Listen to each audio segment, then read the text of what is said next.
Petrus kembali menulis dan menegaskan.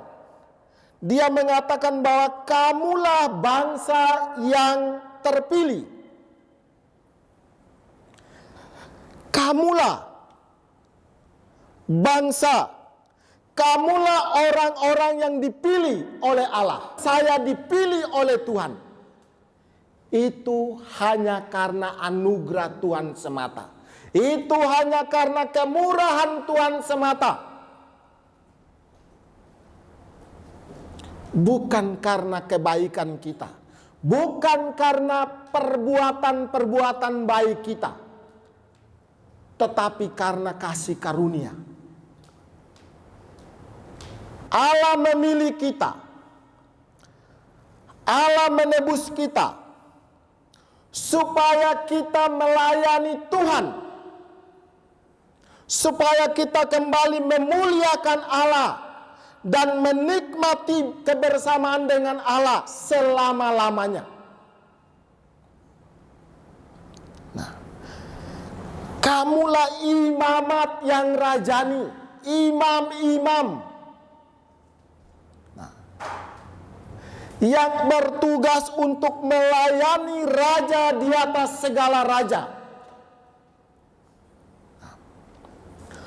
Maka yang melayani di sini itu bukan hanya pendeta, bukan hanya hamba-hamba Tuhan, tetapi semua orang Kristen, setiap orang yang pernah merasakan kasih karunia Tuhan di Kalvari, wajib untuk melayani Tuhan. Bukan hanya kita yang di sini, tapi semua orang Kristen, semua jemaat Tuhan yang ada di gereja-gereja besar maupun sampai di gereja-gereja kecil. Semua orang yang pernah merasakan kemurahan Tuhan, kebaikan Tuhan, kasih karunia Tuhan, dia harus melayani Tuhan. Tentu, bagaimana cara kita melayani Tuhan? Ya, Tuhan tidak hanya memerintahkan kita, kamu harus melayani, tidak. Sebelum Tuhan menyuruh kita untuk melayani Dia, Tuhan juga sudah memperlengkapi kita dengan talenta-talenta, dengan karunia-karunia. Ya. Maka setiap kita orang-orang yang dipilih oleh Tuhan, kita harus mengembangkan talenta yang Tuhan berikan kepada kita. Lalu kita gunakan talenta itu untuk memuliakan Tuhan. Nah, jika saudara sebagai seorang mahasiswa teologi, saudara belajar untuk memuliakan Tuhan dengan cara memberitakan firman, menyampaikan firman dengan benar di mimbar-mimbar gereja. Jika saudara sebagai orang-orang yang diberikan talenta sebagai pengusaha, sebagai bisnismen, sebagai pedagang, sebagai petani nelayan, lakukanlah semuanya itu dengan benar untuk kemuliaan Tuhan. Nah, lakukanlah semuanya itu. Jalankan bisnis dengan benar. Kerja di bidang pemerintahan dengan benar. Tidak melakukan korupsi dan lain sebagainya. Karena kita semua dipilih oleh Allah, ditebus oleh Yesus Kristus, dan diperintahkan oleh Allah untuk melayani Allah, Raja di atas segala raja. Di dalam perjanjian lama, kita melihat yang bertugas sebagai imam untuk melayani Tuhan di bait Allah, itu hanya suku Lewi. Nah, sementara orang-orang yang dari suku yang lain, ketika mereka datang ke mesbah Tuhan, datang ke bait Allah, apa yang menjadi pergumulan, mereka harus sampaikan kepada yang bertugas melayani Tuhan. Tetapi ketika Yesus mati di Golgota, pada siang itu Alkitab mencatat bahwa ada terjadi gempa bumi dan gelap gulita di sekitar itu. Dan apa yang terjadi di Bait Allah? Tabir Bait Allah terbelah dari atas sampai bawah. Apa artinya? Nah, artinya bahwa setiap kita yang sudah dipilih oleh Allah, yang sudah ditebus oleh Allah, sekarang kita harus melayani Tuhan tanpa perantara lagi. Kita harus mempersembahkan hidup kita untuk melayani Tuhan. Paulus mencatat di dalam suratnya yang dikirim ke Roma, pasal yang ke-12, dikatakan, ayat 1-2 di sana dikatakan, persembahkanlah hidupmu kepada Tuhan, itulah ibadahmu yang sejati. Nah, bagi pemuda-pemudi, bagi orang-orang yang saat ini mendengarkan firman Tuhan, jika Tuhan memanggil saudara, jika Tuhan pilih saudara untuk dibentuk, dipersiapkan sebagai laskar-laskar Kristus, jangan keraskan hatimu. Karena untuk itulah Tuhan rela mati di salib untuk saudara dan saya. Tuhan mau pakai saudara dan saya. Tuhan mau pakai untuk tujuan, untuk rencana Tuhan, bukan untuk kesenangan kita.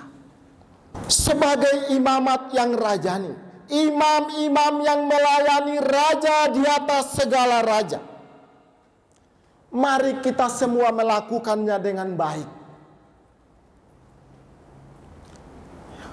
Calon hamba Tuhan, saudara yang belajar di sini, pada suatu kelak akan menjadi pendeta-pendeta di gereja-gereja. Ajarlah jemaat tentang 3 tugas gereja. Ya. Apa itu gereja? Gereja bukan bangunan. Gereja bukan tembok-tembok yang adalah benda mati. Gereja bukan mimbar dan bukan kursi. Tapi gereja adalah orang-orang yang dipilih oleh Allah, orang-orang yang ditebus oleh Allah, dan orang-orang yang diperintahkan oleh Allah untuk menjadi imamat yang rajani. Nah, gereja adalah orang-orang yang dipanggil oleh Tuhan sendiri dari kegelapan dunia, dari kehidupan yang tidak benar. Tinggalkan kehidupan yang jahat itu, lalu masuk ke dalam kehidupan yang benar di dalam Kristus.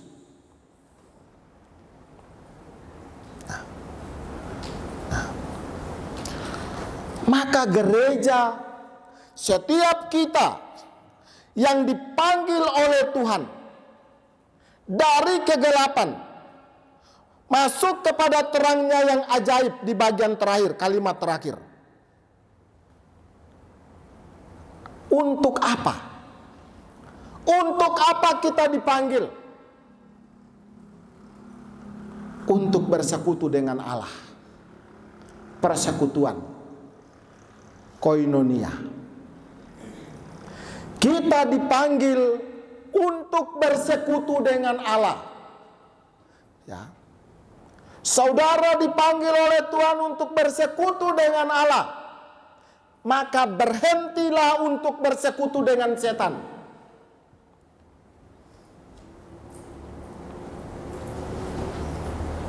Nah, kita dipanggil untuk bersekutu dengan Allah. Supaya kita bisa menikmati persekutuan dengan Allah selama-lamanya. Itulah tujuan Allah memanggil kita dari tempat yang gelap, dari kehidupan di dalam dosa, masuk ke dalam kebenaran yang memerdekakan kita. Lalu yang kedua, tugas gereja yang kedua adalah supaya kita melayani Tuhan. Ya. Sebagai imamat yang rajani, sebagai imam-imam yang melayani raja di atas segala raja, kita ditugaskan untuk melayani Tuhan. Caranya seperti apa? Apakah siang-siang gini Tuhan ngantuk dan kalian buat kopi kasih Tuhan? Tidak kan? Nah. Lalu gimana cara kita melayani Tuhan? Cara kita melayani Tuhan adalah melakukan perintahnya. Melakukan perintah Tuhan. Nah, di mana perintah Tuhan? Ada di dalam Alkitab. Tuhan Yesus pernah berkata seperti ini. Ketika aku lapar, kamu memberi aku makan. Ketika aku haus, kamu memberi aku minum. Ketika aku sakit, kamu mengunjungi aku. Ketika aku di penjara, kamu melawat aku. Ketika aku kedinginan, aku telanjang, aku tidak punya pakaian, kalian memberikan aku pakaian. Lalu orang-orang bertanya, Tuhan, sejak kapan engkau sakit dan kami kunjungi engkau? Sejak kapan engkau lapar dan kami memberi engkau makan? Sejak kapan engkau tidak punya makanan dan kami membagikan makanan?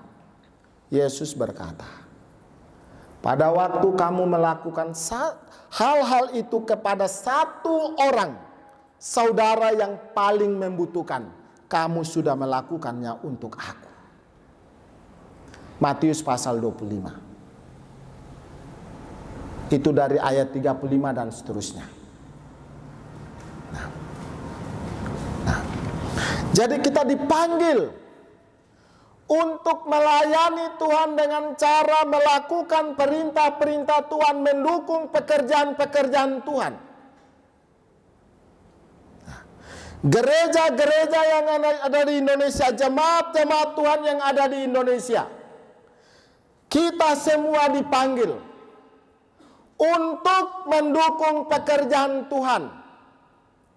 Maka mari kita sama-sama memberikan motivasi kepada pemuda-pemudi untuk belajar menjadi pemberita-pemberita Injil, belajar menjadi laskar-laskar Kristus, belajar sebagai hamba-hamba Tuhan di sekolah-sekolah Alkitab. Lalu kita juga harus mengajar jemaat untuk mendukung STT-STT dengan Bapak Ibu Saudara yang dikasih dalam Tuhan Yesus Kristus. Tugas gereja yang ketiga adalah marturia. Jadi pertama koinonia, kedua diakonia, ketiga marturia. Diselamatkan oleh Allah, kita ditebus oleh Allah, kita diterima oleh Allah, dijadikan sebagai anaknya, dikuduskan oleh Allah. Untuk apa? Untuk memberitakan, untuk menceritakan kebaikan-kebaikan yang kita rasakan kepada orang lain. Supaya apa? Supaya semua orang bisa tahu bahwa Allah yang kita sembah adalah Allah yang hidup, Allah yang benar, bukan Allah yang mati. Supaya semua orang bisa dengar, bisa tahu bahwa Allah Tritunggal adalah pencipta langit dan bumi, adalah Allah yang berdaulat atas hidup matinya semua yang Dia ciptakan. Allah yang berdaulat atas alam semesta ini. Itu yang ditulis di dalam Injil Yohanes pasal 12. Di sana dikatakan supaya firman itu, Injil itu menjadi hakim bagi semua orang pada saat berada di dalam pengadilan Allah. Nah, maka tugas kita adalah memberitakan Injil. Tapi Injil yang kita beritakan juga akan melepaskan, akan menolong orang-orang pilihan Allah yang hari ini masih terbelenggu di dalam dosa. Hanya Injil yang bisa menyelamatkan mereka. Hanya Injil yang bisa membebaskan mereka dari belenggu-belenggu dosa. Karena itu, janganlah kita berhenti memberitakan Injil. Injil harus terus diberitakan, supaya orang-orang pilihan yang masih terbelenggu di dalam dosa, mereka bisa diselamatkan oleh Injil itu sendiri. Supaya setiap orang yang tidak dipilih oleh Allah, Injil itu menjadi hakim bagi mereka pada hari penghakiman.